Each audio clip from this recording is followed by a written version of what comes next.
Magandang araw mga kaparokya. Today is May 8, araw po ng Miyerkules at inyo na namang masasaksiyan ang panibagong yugto ng ating online viewership ng dalawang bigating noontime show dito sa bansa, ang It's Showtime at ang 8 Bulaga. Pero bago natin umpisahan yan mga kaparokya ay humihiling ako sa inyo na pakisubscribe ang aking YouTube channel, pakiclick ang bell notification icon para lagi kayong updated sa mga bagong video na ilalabas ko. Salamat! Sa mga parokya, bago natin umpisahan ang ating online viewership ay pag-usapan muna natin yung post nitong Lionheart patungkol nga sa TikTok lock. Sabi dito sa caption na kahit na pre-noontime show na TikTok lock ay nalamangan na daw ang 8 Bulaga. Ano bang market value ang meron ang TikTok lock?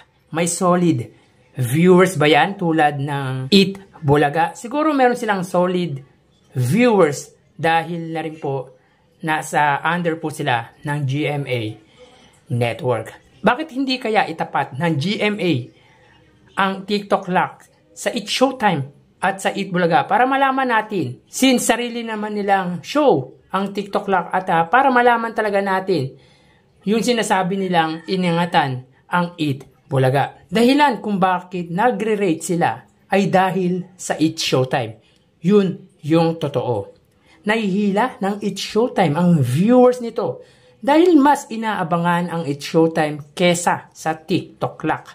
Pero kung gagawa ng sariling noontime show ang GMA at hindi aasa sa Black Timer Agreement o sa ABS-CBN, tingin ba nito uubra sila sa 8 Bulaga? Ang It's Showtime ay naangatan lang talaga nila ang 8 Bulaga dahil napunta sila sa main channel ng Kapuso Network na GMA. Ilan nga ba ang TV station ng It's Showtime? Hindi ba 4? Ang GMA na siyang pinakamalakas na reach at pinakamalakas na signal sa bansa pagdating sa TV station. Ang A to Z, ang GTV at ang Kapamilya Channel. Samantalang ang 8 Bulaga po ay dalawa lamang. Ang TV5 at RPTV na hindi naman kasing lakas ng reach at ng signal ng GMA network. Marami din nagsasabi bakit ang Batang Quiapo na nasa TV5 ay tinatalo ang katapat na programa nito sa GMA network. Ang take ko dyan mga kaparokya, iba ang audience ng noontime at prime time. Iba yung audience ng pananghaliang programa at panggabing programa. Dahil ikaw ba, pag nasa trabaho ka, makakapanood ka ng TV?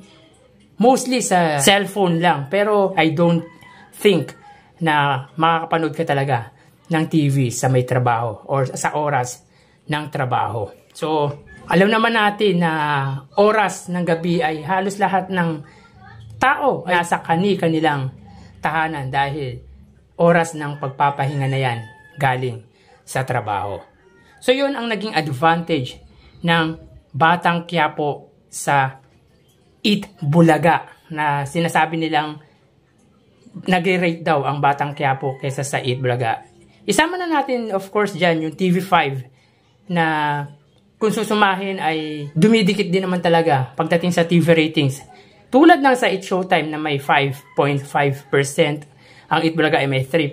So 2% lang ang inilalamang ng GMA sa TV5 kapag kapananghalian. So, how much more pa pag panggabi pa, di ba?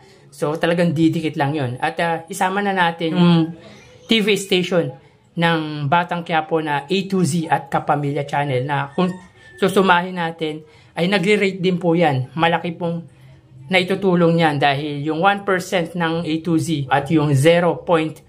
Or 1% din po ng Kapamilya Channel ay malaking tulong po para sa Batang Quiapo dahilan kung bakit nagre-rate ang Batang Quiapo unlike sa 8 Bulaga na RPTV na hindi naman ganun kalakasan ang signal.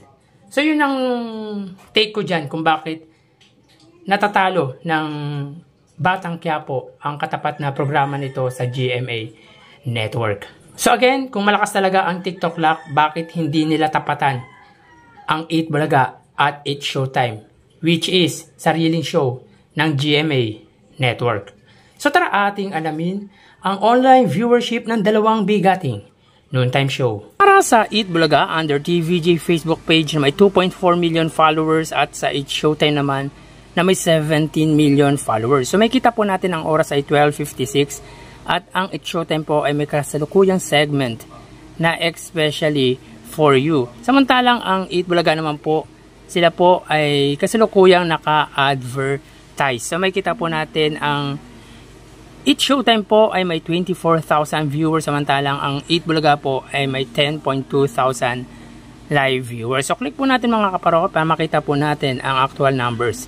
So ang Eat Showtime ay may 24,600 viewers, samantalang ang Eat Bulaga po ay may 10,000 live viewers. Yan po ang actual live viewers ng Eat Showtime at Eat Bulaga. So dito may kita natin na angat po ang Eat Showtime sa katapat ng programa na Eat Bulaga ng 14,000 live viewers.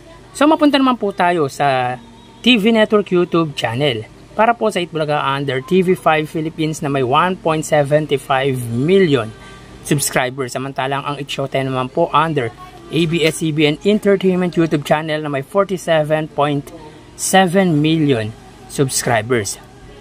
So as of 12:58, ang Eat Showtime po under ABS-CBN ay may 117,000 viewers. Samantalang ang Eat Bulaga under TV5 naman ay may 33,000 live viewers. So ulitin po natin mga kaparokya, para po sa ABS-CBN Entertainment, sila po ay may 117,000 viewers.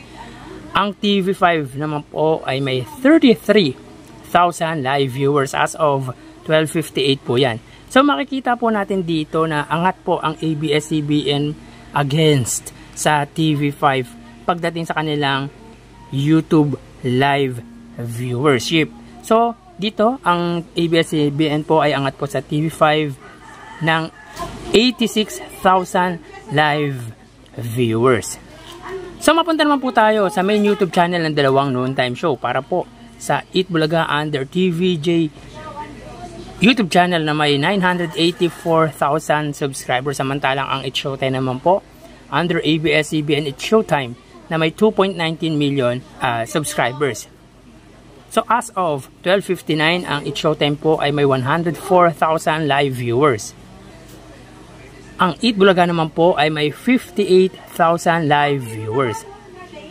So ulitin po natin mga kaparokya, as of 12:59 PM ang Eat Showtime ay may 105,000 live viewers, samantalang ang Eat Bulaga naman po ay may 58,000 live viewers. So dito pagdating sa online viewership nila sa kanilang main YouTube channel ay angat po ang Eat Showtime sa katapat na programa na Eat Bulaga ng 47,000 live viewers. So bali, ang total na nakuha ng Eat Bulaga ay 101,000 live viewers, samantalang ang Eat Showtime naman po ay nakakuha ng total live viewership na 246,000 live viewers. So ulitin po natin, ang Eat Bulaga po ay may 101,000 total live viewers at ang Eat Showtime naman ay 246,000 live viewers. So dito angat po ang Eat Showtime pagdating sa kanilang online viewership against sa Eat Bulaga ng 145,000 live viewers. So yan po ang lumalabas sa kanilang online viewership as of 1:01 PM at mamaya ho, magbabalik po tayo sa ikalawang yugto ng online viewership ng dalawang Noontime Show dito sa bansa. Magpapaalam na po muna ako pansamantala. Thank you and God bless.